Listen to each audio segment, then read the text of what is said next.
So guys, कैसे हो आप लोग। I welcome you all again on my channel हमारा झारखंड। और आज हम लोग जो पढ़ने वाले हैं खोटा निबंध का ही एक नेक्स्ट जो हमारा टॉपिक है उसको भी हम देखने वाले हैं। तो आइए देखते हैं उसको। मैंने आपको 5 निबंध दे दिया है, ये छठा निबंध है।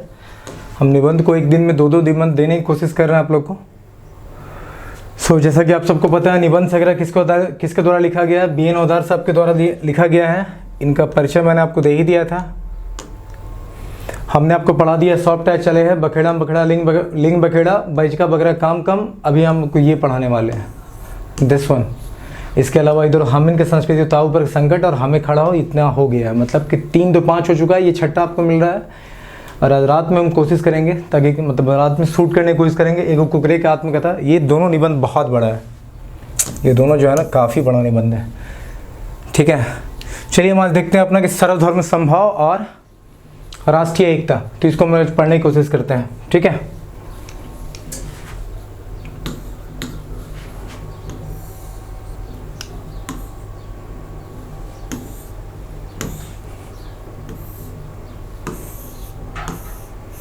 आई होप आपको क्लियर दिख रहा होगा।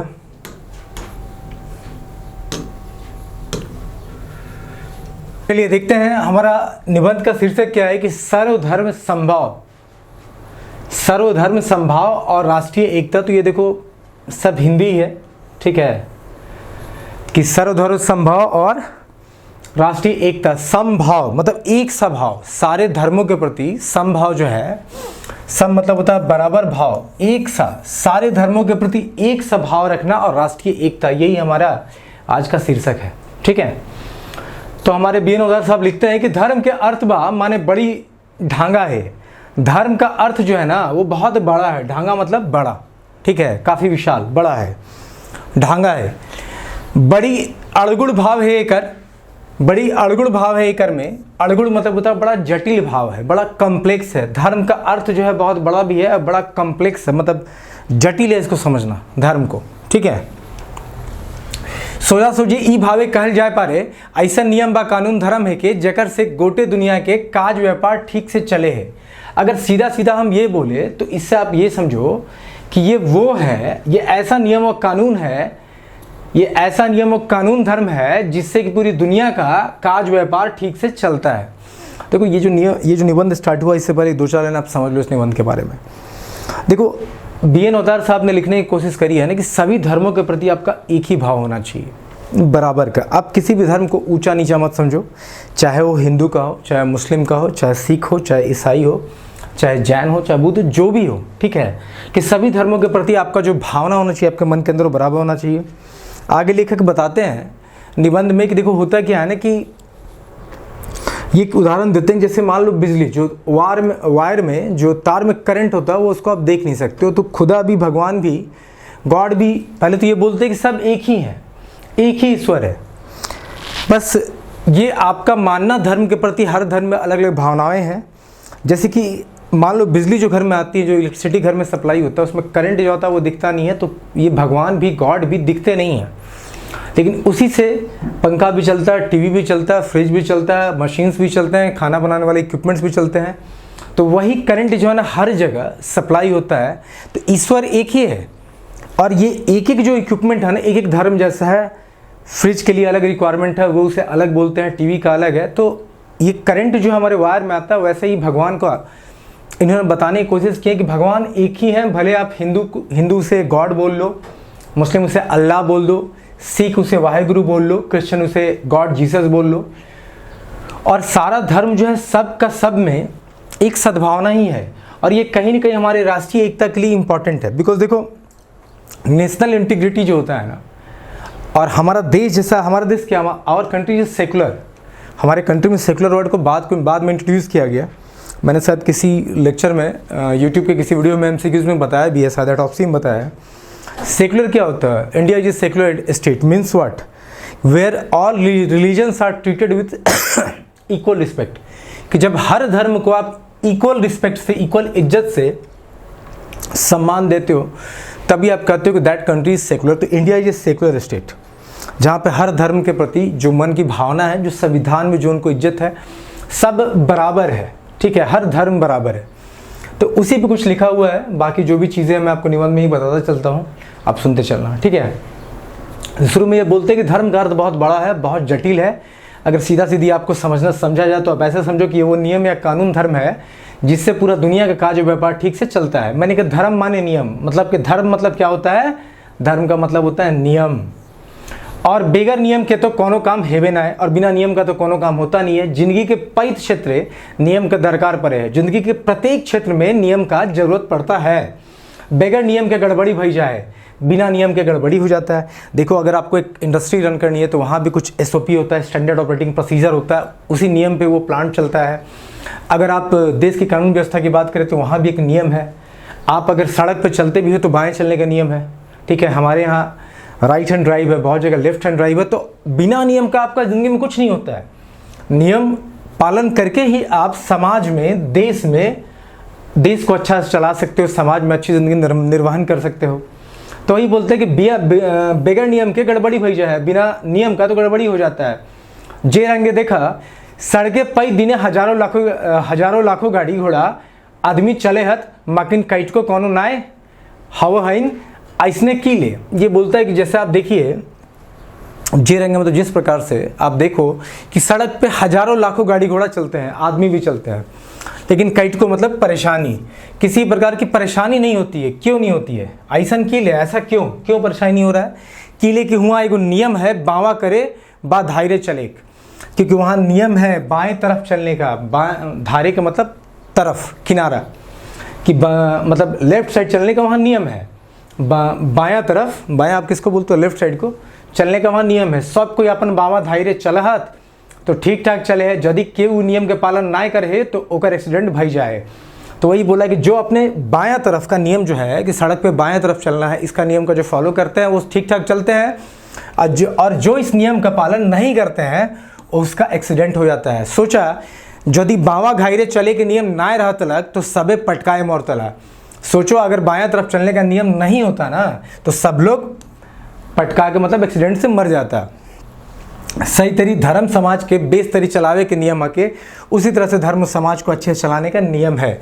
धर्म माने कर्तव्य हुए है, धर्म का मतलब कर्तव्य भी होता है।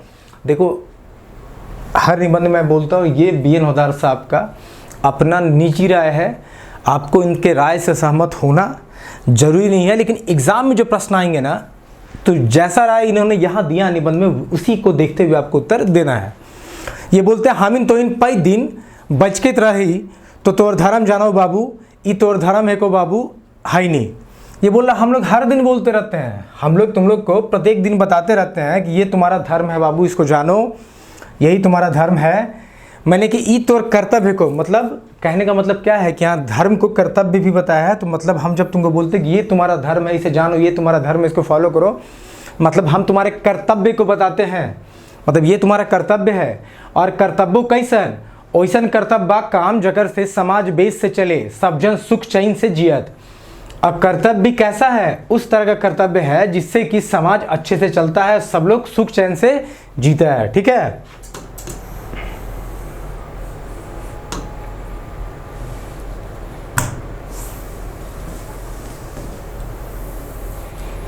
आगे बोलते हैं कि सब के अपन अपन धर्म है वे, समाज के धर्म, बेगैत के धर्म, गांव के धर्म, फैर गोटा देश के धर्म। ये बोलते हैं कि सब इंसान का ना अपना अपना धर्म होता है, सबका अपना अपना धर्म होता है। कुछ धर्म समाज के होते हैं, जो सोसाइटी में रहते हैं, इस सोसाइटी का भी कुछ धर्म है। बेगैत के धर्म मतलब कि हर व्यक्ति का, बेगैत मतलब क्या होता है, व्यक्ति का, हर व्यक्ति का अपना धर्म होता है। फिर बोलते हैं गाँव का धर्म होता है, फिर गोटा देश का धर्म, और फिर पूरे देश का धर्म भी होता है। बेगैत के धर्म और समाज का धर्म दो मुख्य धर्म है के, और व्यक्ति का धर्म और समाज का धर्म दोनों मुख्य धर्म है। फिर एक से गांव और देश के धर्म बने हैं। देखो समाज किससे बनता, मनुष्य से, तो मनुष्य का जो अपना धर्म हुआ, फिर समाज जो बना मनुष्य से, फिर समाज का एक धर्म हुआ, फिर समाज को मिला के एक गाँव बनता, और गाँव को मिला के एक देश बनता। तो वही बोल रहे हैं कि जो सबसे मुख्य इंपॉर्टेंट है, तो जैसे कि आप देखो यहाँ व्यक्ति हुआ, यहाँ समाज हुआ, यहाँ गाँव हुआ, और यहाँ क्या हुआ, आपका देश हुआ। तो व्यक्ति और समाज जब तक इनका धर्म ठीक नहीं होगा तो फिर गांव का धर्म कैसे ठीक होगा, पूरे देश का धर्म कैसे ठीक होगा। और अगर धर्म ठीक नहीं हुआ तो आप नहीं कहते किम कर्तव्य विमुख, कि आप अपने कर्तव्य से विमुख हो जाओगे और उस तरह से देश की प्रगति नहीं हो पाएगी। फिर आगे बोलते हैं कि पैत बेगित के जो धर्म है बा कर्तव्य है तकरा नियम कहल जाए। और प्रत्येक व्यक्ति का जो धर्म है, जो कर्तव्य है, उसी को हम नियम कहते हैं, कहल जाए। मैंने कि पैत आदमी के कौन काम करे के चाहिए, कैसन काम करे के चाहिए, जगह से ककरो दुख तकलीफ ना हेबे और सब जन सुख चैन से रही, ई नियम बतावे है। तो आगे बोला कि देखो प्रत्येक आदमी का जो धर्म है, जो कर्तव्य है, उसी को आप नियम कहते हो। और हर इंसान को कौन सा काम करना चाहिए, किस तरह का काम करना चाहिए जिससे कि किसी को दुख तकलीफ ना हो और सब जन मतलब क्या होता है, लोग। जन मतलब क्या होता है, लोग, कि सब लोग सुख चैन से रहें। ये कौन बताता, तो ये नियम बताता है। पढ़ लिख के आपन के गुणमान बनावे के चाहिए, बड़ छोट के हिसाब रखे के चाहिए, बोले बतियाए के हिसाब रखे के चाहिए। तो यहाँ बोला है कि पढ़ लिख के अपने आपको गुणवान बनाना चाहिए, बड़े छोटे का हिसाब मतलब लिहाज रखना चाहिए, और बोले बतियाने का भी हिसाब मतलब बोले बतियाने का भी तरीका आपके अंदर होना चाहिए। ठीक है। बेस बेकार ने फर्क बुझाए, इसको थोड़ा बड़ा करते हैं, रुको ये देख लें। ये स्टैंजा मैच कर रहा है ना। कभी कभार क्या होता है कि जब स्कैन करके लाते हैं तो दिक्कत हो जाता है। हमने कहाँ तक बताया आपको, हमने बताया हिसाब रखे के चाहिए।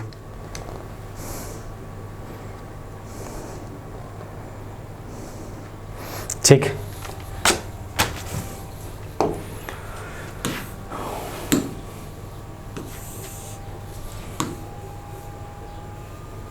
चलो इसको देखो यहाँ से।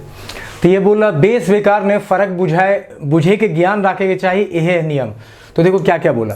यहाँ बोला कि आपको पढ़ लिख के गुणवान होना चाहिए, आपको छोटे बड़े के साथ कैसे रहना चाहिए उसका ज्ञान आपको होना चाहिए, आपको बोलने बतियाने का ज्ञान होना चाहिए। और यही नहीं, आगे बोला बेस बेकार ने फर्क बुझाए के ज्ञान, मतलब बेस और बेकार मतलब अच्छा और बुरा, अच्छा और खराब का में क्या अंतर है, मतलब कौन अच्छा है कौन बुरा है, इसका भी ज्ञान रखना चाहिए। और यही क्या है, यही आपका नियम है। ये जो आप ज्ञान रख लेते हो ना, यही आपका नियम बन जाता है। आगे बोला दूसरा है समाज का धर्म, और दूसरा क्या है, समाज का धर्म। तो देखो व्यक्ति का धर्म में क्या क्या बताया कि व्यक्ति को पढ़ लिख के गुणवान होना चाहिए, छोटे बड़े से बोलने बतियाने का, सही गलत का फर्क उसको समझ में आना चाहिए। अब दूसरा समाज के धर्म की अगर बात करते हैं तो दूसरा है समाज के धर्म। मैंने कि समाज ऐसा काम करे, ऐसा बने ताकि पैतजन बा गोटे समाज के लोग सुख से रहे। तो बोला समाज का धर्म मतलब कि समाज इस तरह का काम करे, ऐसा बने, ऐसा बने ताकि प्रत्येक जन और जितने भी लोग हैं समाज में सब सुख से रहे, समाजे सबको इज्जत से रहत, एकर व्यवस्था समाज करे। ई कहा है यम। और समाज सब में सबको इज्जत से रहे, और इसका व्यवस्था कौन करता है भाई, समाज क्या है, लोगों से मिलकर बना है, लोग मिलकर ही समाज बनाते, एक साथ रहते हैं। तो भाई समाज को इस तरह के नियम बनाने चाहिए कि सब लोग खुशी खुशी एक साथ मिलकर रह सके। और समाज का जो नियम होता है ना, उसको क्या बोलते हैं, जम बोलते हैं। ठीक है, यह कहा है यम, यम को ही जम बोलते हैं। तो यम या जम दोनों जगह दोनों शब्द का प्रयोग करेगा, दोनों का मतलब नियम ही होता है। बात समझ रहे हो, एक प्रत्येक व्यक्ति का नियम को नियम बोला और बाकी समाज का जो नियम उसको जम बोला है। ठीक है, या यम बोला है। तो पैत लोग बा पैत जन समाज के नियम वा मतलब नियम या, तो नियम और जम दोनों एक ही शब्द है। तो ये बोला प्रत्येक व्यक्ति या प्रत्येक लोग समाज के नियम और जम के पालन करे, तभी समाज बेस सिरे चलता का, तभी समाज अच्छे से चलेगा। एकर खातिर आदमी के अपन स्वार्थ के त्याग करे पड़े, इसके लिए इंसान को अपने स्वार्थ को त्यागना पड़ता है, तभी समाज के भलाई हेवे है, तभी समाज का भला होता है। ई तरी पैत जन के धर्म नियम और समाजे के धर्म जम मिलकर बने हैं संजम, जिसको कि आप क्या बोलते हो, संजम तो खोटा में, आप इसको क्या बोलोगे, आप इसको बोलोगे संयम। तो यही बोल रहा है कि इसी तरह से तभी समाज का भलाई होगा। और फिर आगे बोल रहा है कि यही तरी पैत जन मतलब इसी तरह से प्रत्येक आदमी का जो धर्म है। तो देखो इसने क्या बोला, एक व्यक्ति का धर्म है, एक समाज का धर्म है, एक गांव का धर्म है, एक आपका देश का धर्म है, जिसमें कि व्यक्ति और समाज का धर्म इंपॉर्टेंट है। तो ये बोल रहा है कि जो प्रत्येक इंसान का धर्म जो है ना, उसको हम बोलते हैं नियम, और ये जो समाज का धर्म उसको हम बोलते हैं जम। और ये नियम और जम यही दोनों मिलकर बनता है संजम, जिसे क्या बोलते हैं, संयम। और संयम भेले ही गोटे समाज व दुनिया के लोग सुख चैन से रहता। और अगर आप संयम बरतते हो, संयम मतलब संतोष, अगर आप उसी संतोष से उस नियम का पालन करते चले जाते हो, तो समाज में दुनिया के लोग क्या है, समाज या दुनिया के लोग, समाजे बा दुनिया मतलब समाज और दुनिया के लोग सुख चैन से रहता है। एहे भाव के एगो श्लोक मनुस्मृति में कहल गया है, और यही सोचकर मनुस्मृति में एक श्लोक कहा गया है, जिसको बोला गया है, यमान सेवेते सततम न नियमन केवल ना बुद्ध, यमान पतत कुर्वाणी नियमाण केवलान भजन। देखो इसका अर्थ इसने नहीं दिया पर मैं आपको बता रहा हूँ, समझना। देखो ये बोलता है कि जो भी ज्ञानी लोग होते, विद्वान लोग होते हैं ना, वो सततम जो होता है ना, वो क्या होता है आपका नियमम तो आपका हो गया ऑब्जर्वेंस, और सत्यम रिस्ट्रेन, जिसको आप इंग्लिश में बोलते हो रिस्ट्रेन। तो देखो विद्वान लोग जो है ना, वो सत्य का पालन करेंगे, लेकिन ऐसा नहीं है कि हर समय कर पाएंगे। और अगर वो मर्यादा का पालन करने का सोचते हैं और सिर्फ सोचते भर करते नहीं है तो वो फेल हो जाएंगे। इसका मीनिंग यही है कि देखो इंसान जो है ना, कि अगर सोचे कि मुझे इसका पालन करना है और सिर्फ उसके इस बात को अपने दिमाग में ही रखे, मतलब if you want to follow the restraint without observing the observance, what will happen कि just because you want to follow the observance without having a proper thinking about the restraint, मतलब जो निगेटिव चीज़ें हैं, जैसे मान लो कि शराब पीना गलत चीज़ है, ठीक है, अगर आपका शराब पीना गलत चीज़ है आपके मन में है, लेकिन अगर आप पी रहे हो तो आपका पतन जो है, ये जो है ना पततय कुर्बानी, आप फॉल कर जाओगे। तो मर्यादा का पालन का सिर्फ सोचना ही नहीं है, आपको उसको पालन भी करना है, आपको उस चीज़ को अपने आचरण में लाना भी है, ठीक है। देखो इसका बहुत महत्व नहीं है, इसने दे दिया है। अब औधार साहब ने क्यों दिया है इसको, ये मतलब ये बताना चाह रहे कि विद्वान लोग जो है ना, वो संयम रखना तो चाहते हैं, वो रखेंगे, लेकिन सही समय पे मर्यादा को पालन कर पाते हैं कि नहीं कर पाते हैं, ये बहुत बड़ा चीज़ है। और अगर आप अपने मर्यादा को पालन नहीं कर पाए हो, अपने नियम को, देखो मर्यादा क्या हुआ, आपका नियम, अगर आप मर्यादा नियम को सही समय पे जब लगाना चाहिए आप नहीं लगा पाए ना, तो आप पतित हो जाओगे, मतलब फेल हो जाओगे, ठीक है। इससे अधिक आप समझो ही मत, क्योंकि मनुस्मृति आप लोगों को उतना समझ में भी नहीं आएगा, बड़ा ही जटिल संस्कृत के साथ लिखा हुआ है, और अगर किसी को इंटरेस्ट हो तो आप देख सकते हो। अब देखो आगे क्या बता रहा है, फिर बोल रहा है कि वेद व्यास जी जब महाभारत आदि 18 पुराण के बड़का बड़का पोथा लिख के ठाड़ भेला, तो एक जन पुछलाइन आए व्यास जी तोरी बड़का बड़का पोथा के पढ़तो और बुझतो, तो व्यास जी कल थी। ये बोल रहा है कि देखो वेद व्यास जी जो महाभारत लिखे, आपको पता है महर्षि वेद व्यास ने महाभारत लिखा, तो ये बोला कि आप जो 18 पुराण भी इतना बड़ा बड़ा पोथा लिख दिया हो ना, ये जो लिख के पूरा का पूरा आप झुंड बना दिए हो, इसे कौन पढ़ेगा, इतना पढ़ने का समय किसके पास है। तो व्यास जी कहते हैं कि अष्टादश पुराणे सुव्यासस्य वचन द्वम परोपकाराय पुण्याय पापाय परपीडनम। तो व्यास जी का श्लोक है कि अष्टादश पुराणे सुव्यासस्य वचनद्वयम, कि पूरा 18 पुराण में जो व्यास जी लिखे हैं ना, उसमें 2 ही शब्द इंपॉर्टेंट है, 2 ही जो है ना वचन द्वयम, मतलब 2 ही जो वचन है ना वो बहुत मुख्य है।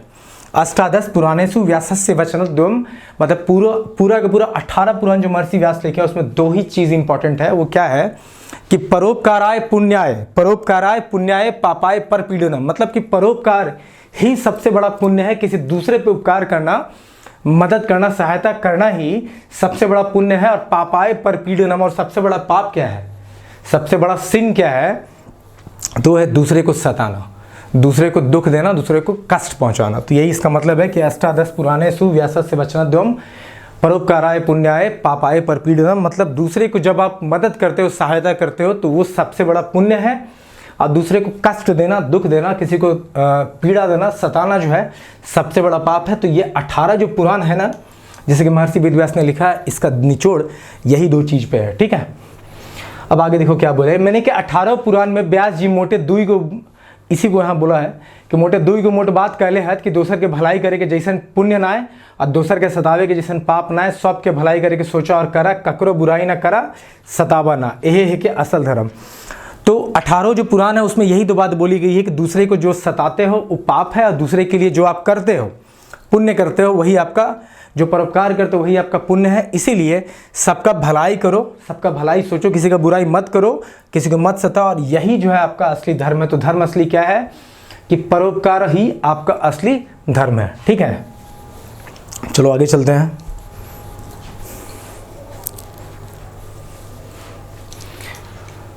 इसको थोड़ा बड़ा करने दो। अब आगे बोला है कि तुलसीदासो जी ऐसने बात कहले हैं कि परहित सरसी धर्म नहीं कोई, परहित सरसी धर्म नहीं भाई, पर पीड़ा सम नहीं अदमाई, मतलब कि दूसरे की भलाई से बढ़ के कोई धर्म नहीं है। दूसरे की भलाई से बढ़ के कोई धर्म नहीं है, और दूसरे को सताने से बढ़कर कोई पाप नहीं है। तो जो बात व्यास जी ने अपने 18 पुराण में कहा, उसे तुलसीदास ने क्या कहा है कि परहित सरसी धर्म नहीं कोई। परहित मतलब दूसरे का हित, परहित मतलब क्या होता है, पर मतलब दूसरा, तो दूसरा का हित, हित मतलब क्या होता है, भलाई, हित मतलब क्या होता है, भलाई। तो दूसरे का भलाई जो है ना, इससे बड़ा कोई धर्म नहीं है, कि दूसरे का भलाई से बड़ा धर्म कोई नहीं है मेरे भाई। अब पर पीड़ा, दूसरे को, पर मतलब फिर दूसरा, ठीक है, दूसरे को पीड़ा देने से बड़ा कोई पाप भी नहीं है। तो आपको तुलसीदास ने भी वही बात बोली जो कि महर्षि वेदव्यास ने कहा है, ठीक है। चलो इसको ऊपर लेते हैं।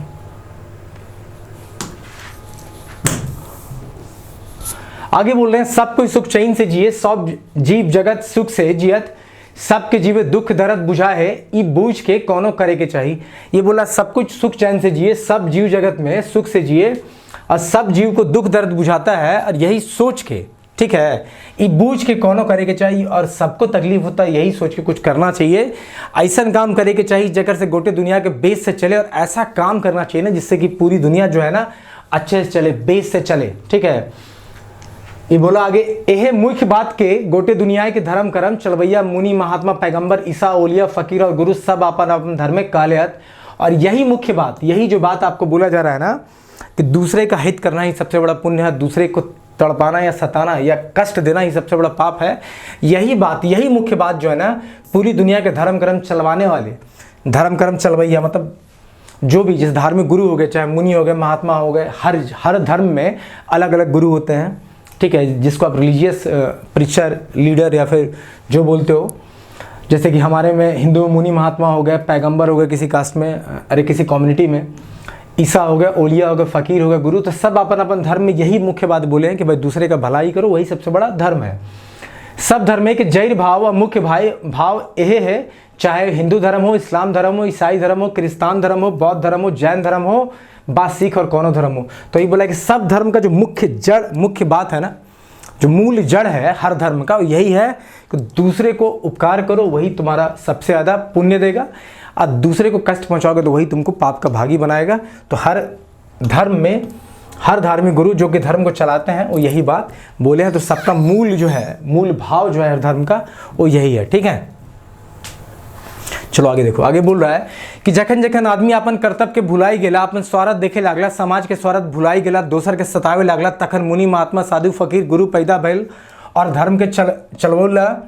ये बोला कि जब जब आदमी अपने कर्तव्य के भुलाई गेला, मतलब अपने कर्तव्य को भूल गया, अपन स्वार्थ देखे लगला, अपने स्वार्थ को देखने लगा, समाज के स्वार्थ भुलाई गेला, समाज का स्वार्थ भूल गया, दोसर के सतावे लगला, दूसरों को सताने लगा, तब महात्मा मुनि साधु फकीर गुरु पैदा हुए और धर्म को चलवाए, धर्म के चलवौला, ठीक है। समाज के बेस सिरे चलवे खातिर कानून कायदा बनौला, और समाज को अच्छे से चलाने के लिए कानून कायदा बनाए। तो क्या हुआ कि जब जब मनुष्य अपने धर्म से विमुख हुआ, अपने कर्तव्य से विमुख हुआ, मतलब अपना स्वार्थ में वशीभूत हो गया, समाज के लिए नहीं सोचा, अपने लोभ लालच में फंस गया, तब यही धर्म गुरु आते हैं। गुरु का क्या काम है? गुरु का काम है मार्गदर्शन देना, गुरु का काम है मार्गदर्शन देना। वैसे भी कहा गया गुरु बिन ज्ञान न हो, ठीक है। तो गुरु के बिना ज्ञान नहीं होता। तो ये जो धर्म को चलाने वाले गुरु हैं ना, चाहे वो किसी भी कम्युनिटी में हो, किसी भी धर्म में हो, हिंदू मुस्लिम सिख ईसाई, जितना का भी धर्म का ये जिक्र किए हैं, वो सब आते हैं। और जब लोग अपने कर्तव्य से विमुख हो जाते हैं, अपने धर्म के रास्ते से हट जाते हैं, तो उनको समाज को अच्छे चलाने के लिए कानून कायदा बनाते हैं। मुनि महात्मा सब वैदिक धर्म और हिंदू धर्म चलौला। देखो मुनि अब बता रहा है कौन कौन लोग कौन कौन से धर्म में कैसे कैसे चलाए। तो ये बोला मुनि महात्मा सब जो है ना वैदिक धर्म और हिंदू धर्म को चलाया। पीछे गौतम बुद्ध बौद्ध धर्म को चलाए, जिन और बहुत सारे साधु है जो जैन धर्म को चलाए। जिन साधु मतलब बहुत सारे साधु है ना, 24 तीर्थंकर हैं जैन में, आपको मैंने पढ़ाया भी है इतिहास में। तो बहुत सारे जैन धर्म को चलाए और बनाए। ईसा के नाम से ईसाई, पैगंबर मोहम्मद के नाम से इस्लाम धर्म बनलक। जैसे ईसा लोग क्रिश्चियन लोग के लिए ईसाई बना, पैगंबर जो है इस्लाम धर्म को चलाए, ठीक है। फिर कते कते किस्म के पंथ और संप्रदाय बनना। फिर बोला कितने कितने तरह के पंथ और संप्रदाय भी बने। जे तरी गुरु नानक का सिख संप्रदाय जैसे गुरु नानक जी ने सिख संप्रदाय चलाया, कबीर दास का कबीर पंथ चला, रैदास का रैदासी संप्रदाय चला, और कितना कितना संप्रदाय धर्म चला। इनका देखो बोलने का ये पूरा स्टेंजा का मूल भाव यही है कि जब भी इंसान अपने कर्तव्य से विमुख हो जाएगा तो यही जो धार्मिक गुरु है ये आएंगे, कुछ नियम कानून बनाएंगे कि धर्म क्या है, धर्म या तो नियम है या तो कर्तव्य है। तो आप जो अपने कर्तव्य से चूक गए तो उस नियम को इतना टाइट कर देना है या फिर इस नियम को इस तरह से आपको समझा देना है कि आप फिर से अपने कर्तव्य को पालन करना स्टार्ट कर दो। ठीक है, आगे बोल रहा है, एकरा ई भावे बुझा जे उ धर्म चलवैया लोग सब बड़का जब्बर समाज शास्त्री हल थे, समाज विज्ञानी हल थे और ओखिन के चलवल धर्म तो समाज शास्त्र है कहीं। तो इसको इस तरह से समझो कि जो हमारे धर्म को चलवाने वाले लोग थे, मतलब कौन, ये जो मुनि महात्मा पैगंबर ईसाई जैन धर्म के जो भी ये लोग हैं, ये आपके औलिया फ़कीर जितने भी गुरु हो गए, तो ये सब क्या है कि इसको आप ऐसे समझो कि ये बड़ा जब्बर सबल समाज शास्त्री थे। ये बहुत ही समाज शास्त्री थे, बहुत बड़े वैज्ञानिक थे और उनका जो चलाया हुआ चीज़ है ना, यही आज समाज शास्त्र है। क्या है उनका जो ये जो नियम धर्म चलाया हुआ है हर धर्म में, यही आज क्या कहलाता है, समाज शास्त्र कहलाता है, जो समाज को आगे बढ़ने में मदद करता है। ठीक है,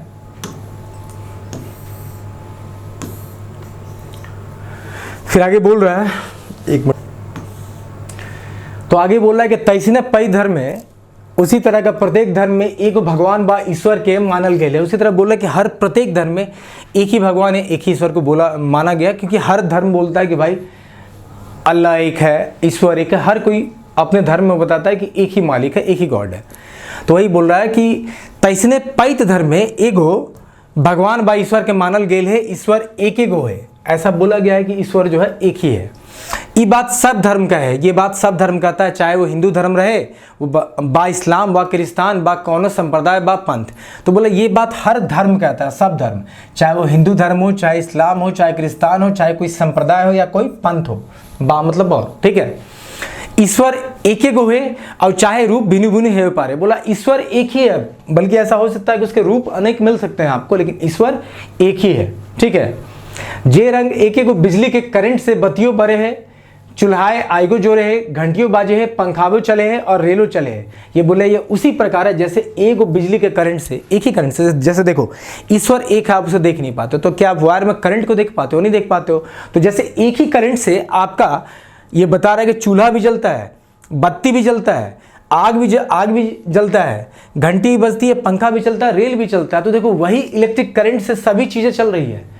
तो वो करंट एक तरह से मानो कि वो एक ईश्वर है जो कि हर धर्म में अलग अलग रूप में आया है, कहीं पंखे के रूप में, कहीं घंटे के रूप में, कहीं चूल्हा के रूप में, कहीं रेल के रूप में। ठीक है, तो यही बोल रहा है कि सबके रूप तो है फर्क फर्क, मगर मूल चीज़ तो सब में एक है, बिजली के करंट बा पावर। तो बोला कि सबका रूप मूल तो अलग अलग है, सबका रूप तो अलग अलग है, लेकिन मूल चीज़ जो मेन चीज़ है ना, मूल जड़ वो एक ही है, वो बिजली का करंट ही है जो सबको चला रहा है। उसी तरह से पूरे दुनिया का, पूरे ब्रह्मांड का एक ही ईश्वर है जो हर धर्म में अलग अलग रूप में आया है। कहीं अल्लाह बन के आया, कहीं यीशु बन के आया, कहीं गॉड भगवान बन के आया, कहीं गुरु बन के आया, कहीं पंथ संप्रदाय में कुछ और बन के आया, लेकिन सब जो है एक ही है, ये करंट के जैसा। ठीक है, तो बिजली के करंट तो दिखाए ना है, ई तरी भगवानों के केव देख ही नहीं पा रहे, और जिस तरह बिजली में करंट को नहीं देख पाते हो ना, उस तरह से आप भगवान को भी नहीं देख पाते हो।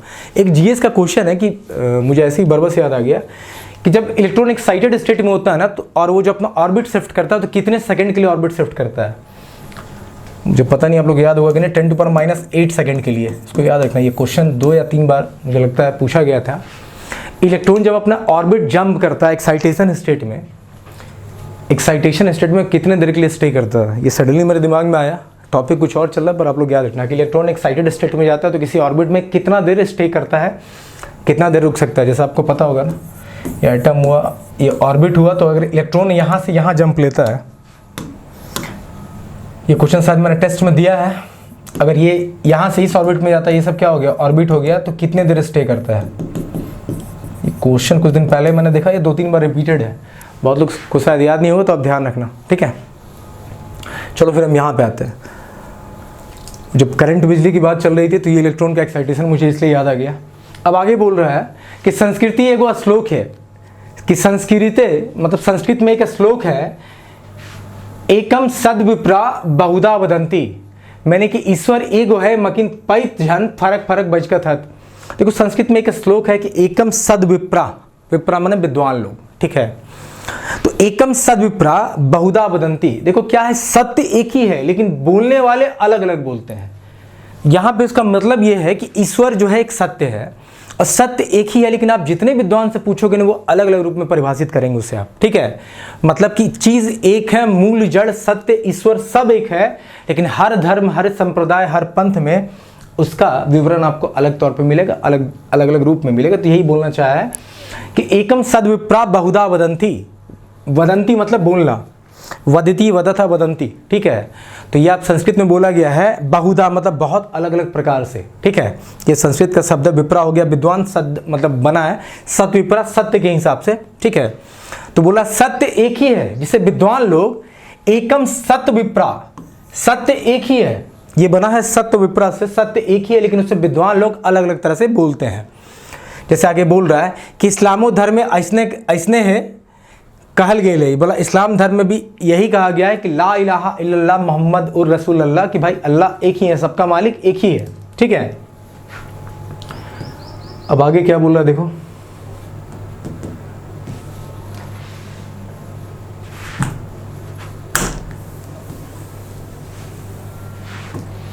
आगे बोला है कबीरदासो जी और इसने कालेहत, कि कबीरदास ने भी वैसा ही कहा है, कबीरदास ने भी वैसा ही कहा है कि दुई जगदीश कहाँ ते आए, कहू कौन भरमाए, अल्लाह राम करीम केशव हरि हजरत नाम धराए। बोला दो जगदीश कहाँ से आएंगे, जगदीश मतलब भगवान, बोला दो भगवान कहाँ से आए, कहू कौन भरमाए, बताओ किसने तुम्हें भरमाया है, भरमाया मतलब तुम्हें, वो आपने देखा था कौन सा पिक्चर था यार, आमिर खान के, इसमें बोलता है कि कोई फिरकी ले रहा है, कौन सा पिक्चर था मुझे नाम नहीं याद आ रहा है, सो हाँ पीके शायद नाम। तो देखो यहाँ भी ये बोलना चाह रहा है कि दुई जगदीश कहाँ से आए, मतलब दो ईश्वर कहाँ से आ गए, कहू कौन भरमाए, तुम्हें किसने बोला, किसने तुम्हें भ्रमित किया, तुम्हें किसने गुमराह करने की कोशिश की, भरमाना मतलब गुमराह करने की कोशिश करना। अल्लाह राम करीम केशव हरि हजरत नाम धरा है, भाई भगवान एक ही है, तुमने नाम कैसे भी रखा हो, किसी का नाम अल्लाह किसी कोई बोल रहा है, कोई राम बोल रहा है, कोई करीम, कोई केशव, कोई हरि, कोई हजरत, नाम अलग अलग दे दिए गए हैं। गहना एक कनकते गहना तो मैं नाव न दूजा, अब भाई सोना तो सोना ही है, अब उससे तुम चाहे जो भी बनवा लो, तो गहना एक कनकते गहना, ठीक है। ये जो गहना है ना वो सोना से ही बनता है, आप सोना से आप चाहो तो आप कंगन बनवा लो, कान के झुमके बनवा लो, हार बनवा लो, लेकिन वो बना उसका मूल जड़ क्या है, गोल्ड ही है। मतलब कि ईश्वर एक ही है, तुम उससे चाहो जितने धर्म संप्रदाय में यूज करके आप बोल लो। कहन सुनन को दुई करता पे एक नवाजे एक पूजा, कहने सुनने को दो लगता है, लेकिन कहने सुनने में दो लगता है, लेकिन भाई ईश्वर एक ही है, कोई उसे नमाज करके अपना प्रिय अदा करता है, कोई पूजा करके। वही महादेव, वही मोहम्मद, ब्रह्मा आदम कहिए, बोला वही जो है महादेव है, ठीक है, वही जो है महादेव है, वही मोहम्मद है, वही ब्रह्मा है, आप उसे जैसे भी कहिए। कोई हिंदू कोई तुर्क कहावे, एक जमी पर रहिए।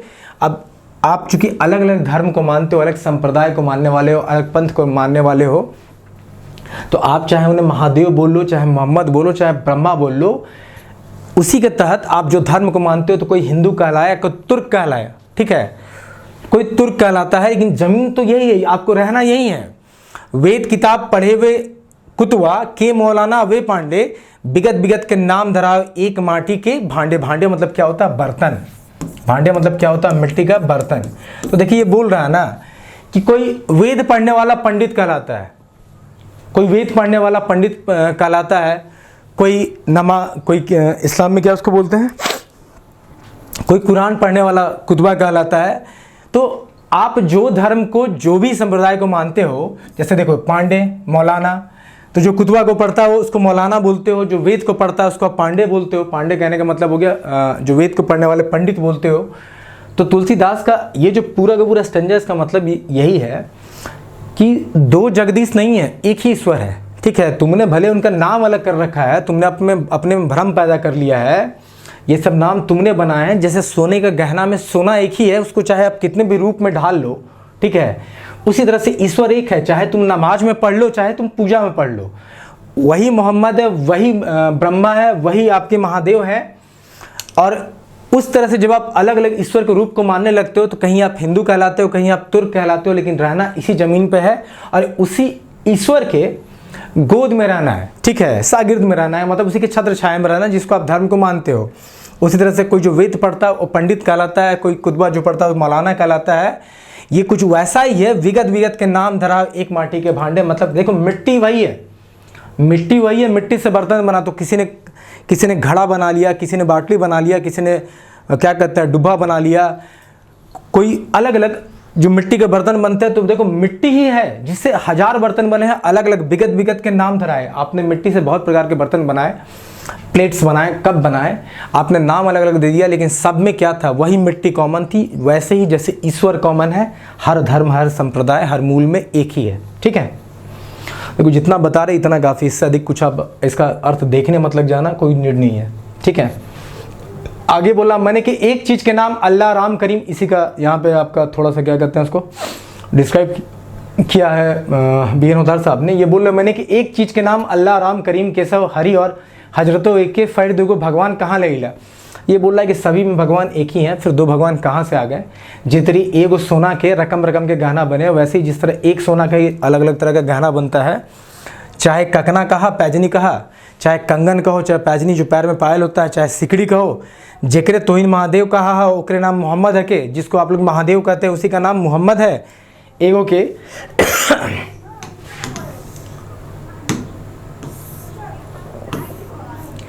बोला एगो के पूजा करे खातिर कोई नमाज थापे है, कोई पूजा करे है। एक को पूजा करने के लिए कोई नमाज पढ़ता है, कोई पूजा करता है, चाहे हिंदू रहो, चाहे मुसलमान या किर्गिस्तान और सिख, वो कबीरदासी और रैदासी, सबके एक के भुइयाँ रहे के है। सबको इसी भुइयाँ, भुइयाँ मतलब क्या होता है, जमीन है, पृथ्वी पे ही, यही भुइयाँ, इसी पृथ्वी पे रहना है। सब कोई एक ही माटी के बनवा लेकर, सब एक ही माटी से बने हुए हैं। और माटी ना मिसाइब जे रंग एगो माटी के हांडी तवा खपरा टिपरा चुका आर दिया। चाहे देखो ये बोल रहा है सब हम लोग एक ही मिट्टी से बने हुए हैं। ठीक है, देखो इंसान के खून का रंग जो है सबका लाल है, वो चाहे हिंदू हो मुसलमान हो। तो जब हमारे बनावट में, हमारे शरीर के बनावट में सबका भाई वही हालत है, सबका वही एक लीवर, दो आँख, ठीक है, एक नाक, तो भाई सबकी वही कहानी है कि सबका एक लीवर, दो किडनी, एक हार्ट। तो जैसे भगवान ने ढांचा बनाने में, हमको बनाने में, हमारे खून के रंग को बनाने में कोई भेदभाव नहीं रखा, तो वही बोलना चाह रहा, सब एक ही माटी के बने हुए हैं।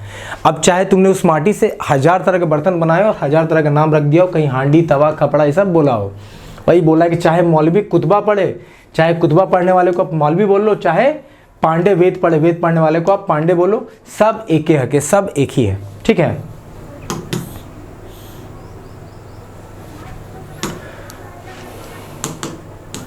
आगे बोल रहा आज भिनु भिनु धर्म मनवैया लोग ना समझ भाई के आपन धर्म के बेस कहत और दूसरा धर्म के बेकार और झगड़ा झंटी करत। ये बोला आज अलग अलग भिनु भिनु धर्म के मानने वाले लोग, अलग अलग धर्म के मानने वाले लोग, ना समझ जिनको समझदारी नहीं है, वो अपने अपने धर्म को अच्छा कहते हैं और बड़ा कहने की कोशिश करते हैं और दूसर के धर्म को बेकार बोलते हैं और झगड़ा झंझट आपस में करते हैं।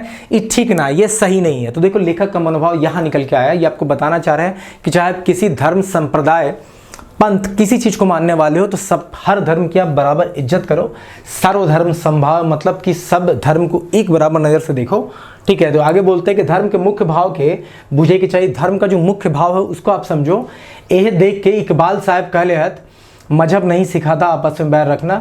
यही देख के इकबाल साहब ने भी कहा है कि मजहब नहीं सिखाता आपस में बैर रखना। इसको देख के इकबाल साहब ने क्या बोला है कि मजहब नहीं सिखाता आपस में बैर रखना, मतलब कोई मजहब ऐसा नहीं सिखाता है कि तुम आपस में शत्रुता इनिमिटी रखो।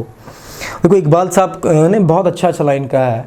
आज देखो जो धर्म संप्रदाय के को लेकर झगड़ा झंझट होते रहता, अब कश्मीर का मुद्दा देखो आज तक नहीं सुलझ पाया है, आज तक नहीं सुलझ पाया। ये जो कहावत है ना, ये ना समझ लोग हैं।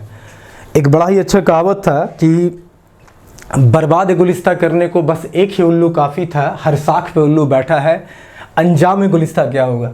कि भाई आज ना समझी लोग पढ़ लिख कर भी ना अपने धर्म को लेके इतने ज़्यादा कट्टरवादी हो गए हैं ना, इतना ज़्यादा उससे जुड़ाव रखे हुए हैं ना कि वो दूसरे इंसान का अहित करने में सोचते नहीं है। जैसे कि वो कहा गया था कि पूरी गुलिस्ता को बर्बाद करने के लिए एक उल्लू काफ़ी होता है। जैसे एक अगर सड़ा हुआ फल आप टोकरी में रख दो ना बाकी अच्छे फलों के साथ, तो बाकी सारे फलों को बर्बाद कर देता है। तो वैसे ही भारत के कॉन्टेक्स्ट में बोला गया था कि बर्बाद गुलिस्ता करने को एक ही उल्लू काफ़ी था, हर साख पे उल्लू बैठा है, अंजाम में गुलिस्ता क्या होगा। और इकबाल साहब का एक और पंक्ति मुझे जहाँ तक याद आ रहा है, ये जो कश्मीर का मुद्दा चल रहा है, आप देख ही रहे हो कि धर्म के नाम पे कितने लोग मरा रहे हैं, मतलब कितने लोगों की जानें जा ही रही है। आतंकवाद एक बहुत बड़ा एक ऐसा कुछ बन गया है। और कश्मीर का मुद्दा जो है खासकर धर्म संप्रदाय से जुड़ा हुआ है कि हर धर्म अपने आप को बढ़ के दिखाना चाहता है और उसमें जो आम लोगों की ज़िंदगी है वो पीसी पड़ी हुई है। और हम बड़े इस चक्कर में कितने कितने बच्चों की जानें तक चली गई हैं। और इकबाल साहब का एक दो लाइन और अच्छा था, अगर आपने शायद पढ़ा होगा कि चमन को सींचने में कुछ पत्ते झड़ गए होंगे, यही इल्ज़ाम है उनका हम पे बेवफाई का, जिन्होंने रौंद डाला इस गुलिस्ता को अपने पैरों से, वही दावा करते हैं इसके रहनुमाई का। मतलब जो लोग ये बोल के चिल्लाते हैं ना कि हमारा धर्म बड़ा और हमारे धर्म के हिसाब से चलना है, और उसमें दूसरे लोगों का ये जो कत्लेआम मचा हुआ है ना, ये चीज़ कहीं से जायज़ जस्टिफाइड नहीं है। तो इसीलिए वहाँ बोला भी गया था कि चमन को सींचने में कुछ पत्ते झड़ गए होंगे, यही इल्ज़ाम है हम पे उनका बेवफाई का। कि चलो देश को बचाने में कभी कभार ऐसा हाथ डिसीजन लेना पड़ता है ना कि कुछ मुद्दे कभी कभार लीक से हट जाते हैं, लेकिन ये जो धर्म की जो आपस में लड़ाई हो रही है ना, ये हिंदू मुस्लिम की जो विवाद चल रहा है, या फिर वो क्षेत्रों का विवाद चल रहा है जिसको लेने के लिए लोग मासूम लोगों की ज़िंदगी जा रही है, वो कहीं ना कहीं, ठीक है, किसी को उस पर आधिपत्य जमाने का हक नहीं देता है। ठीक है, सो आप धर्म के नाम पे समझ ही सकते हो कश्मीर का क्या हालत है, आज तक वो मुद्दा नहीं सुलझा। तो इकबाल जी भी बोलते हैं कि मजहब नहीं सिखाता आपस में बैर रखना। भाई कोई धर्म नहीं सिखाता है ना कि आपस में आप बैर रखो। ठीक है, आगे देखते हैं, आगे बोल रहा है कि हमारा भारत देश एक कत्ते रकम के धर्म और संप्रदाय के मानवैया लोग हैं। हमारे भारत देश में कितने धर्म और संप्रदाय को मानने वाले लोग हैं, सब जन एकदम फ्री हत कि केहू कोनो धर्म माने पारे, कोनो रोक टोक नहीं खे। लाइट नहीं है, बहुत दिक्कत है, एसी नहीं चले तो फिर पढ़ाने में ना। तो ये बोल रहा है कि देखो हमारे भारत देश में ना बहुत प्रकार के धर्म और संप्रदाय को मानने वाले लोग हैं, और सब जन एकदम फ्री है, सभी लोग एकदम फ्री हैं। ठीक है, केहू कोनो धर्म माने पारे, कोनो रोक टोक नहीं, कोई भी धर्म मान सकता है, कोई रोक टोक नहीं है। हमर देशे के संविधाने बा कानूने कोनो धर्म के फर्क से सुविधा ना दिल जाए। हमारे देश संविधान या कानून में किसी धर्म को अलग से कोई सुविधा नहीं दिया जाता है। भारत सब धर्म बराबर है, भारत में सभी धर्म बराबर है, चाहे वो हिंदू हो, बा इस्लाम हो, बा क्रिस्तान हो, बा सिख हो, बा पारसी हो, सब बराबर है। तो यही बोल रहा है कि हमारे भारत देश में जो संविधान है, जो नियम कानून बना है ना, उसने सभी धर्मों को एक सा अधिकार दिया, किसी को अलग से, यहाँ देखो लिखा है ना, फर्क से सुविधा, मतलब अलग से सुविधा नहीं दिया है। भारत में सब धर्म बराबर है, चाहे वो हिंदू, इस्लाम, क्रिस्तान, सिख, पारसी, सब बराबर है, सभी धर्म बराबर है, सबों के लिए कानून एक गो है, सबके लिए कानून एक ही है। हमारे देशे के संविधान बनवैया लोग ई बात के बेस तरी बुझल थे कि सब धर्म के माने तो एके है, लोग के भलाई, समाज के भलाई, देश के भलाई। तो हमारे जो देश के संविधान बनाने वाले हैं ना, उनको ये बात बहुत अच्छे से पता था कि सब धर्म में जो ईश्वर एक ही है और सब धर्म का मूल भाव एक है, इसीलिए उस सब धर्म को बराबर माने।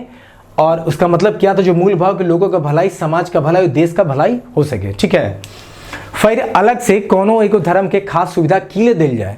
जब सब धर्म में एक ही मूल भाव निकलता है कि भाई उसका मूल भाव क्या निकल रहा है कि देखो हर धर्म का मूल भाव यही है कि लोग की भलाई हो, समाज का भलाई हो, देश का भलाई हो, तो फिर किसी भी और धर्म को फिर अलग से कोनो एक धर्म से खास सुविधा किले दिल जाए, फिर किसी भी धर्म को अलग से एक खास सुविधा क्यों दिया जाए।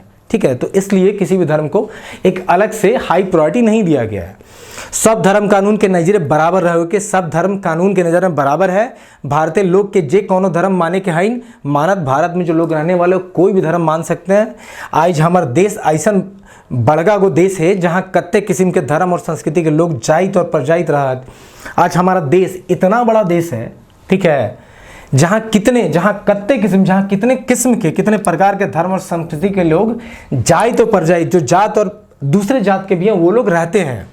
सब नगद से हंसी खुशी रहत, सब मिल के हंसी खुशी रहते हैं। हम इन सब भारतवासी है कि भारत हमार देश है के एकर रक्षा, एकर समृद्धि, एकर तरक्की, गोटे दुनियाई एकर नाम जग जगबे के हम इनके धर्म है के। अब देखो लास्ट में लेखक जो है कंक्लूड करते हैं ये बोलते हुए कि हम सब भारतवासी हैं, भारत हमारा देश है, इसका रक्षा, इसका समृद्धि, इसका तरक्की, पूरी दुनिया में इसका नाम जग जगबे के, मतलब कि इसका पूरी दुनिया में इसका नाम जगमगाना हम लोग का ही धर्म है, यही हम लोग का कर्तव्य है। ठीक है, तो ये पूरा निबंध से आपको क्या सीखने को मिला कि आपको धर्म संप्रदाय, किसी पंथ, आप किसी भी पंथ के मानने वाले हो, किसी धर्म संप्रदाय से जुड़े हो, आपको कभी भी उसका धर्म बड़ा है, मेरा छोटा है, मेरा ईश्वर बड़ा है, उसका अल्लाह छोटा है, मेरा अल्लाह इससे बड़ा है, वो सिख है, वो इस तरह का भावना आपके मन में नहीं होना चाहिए।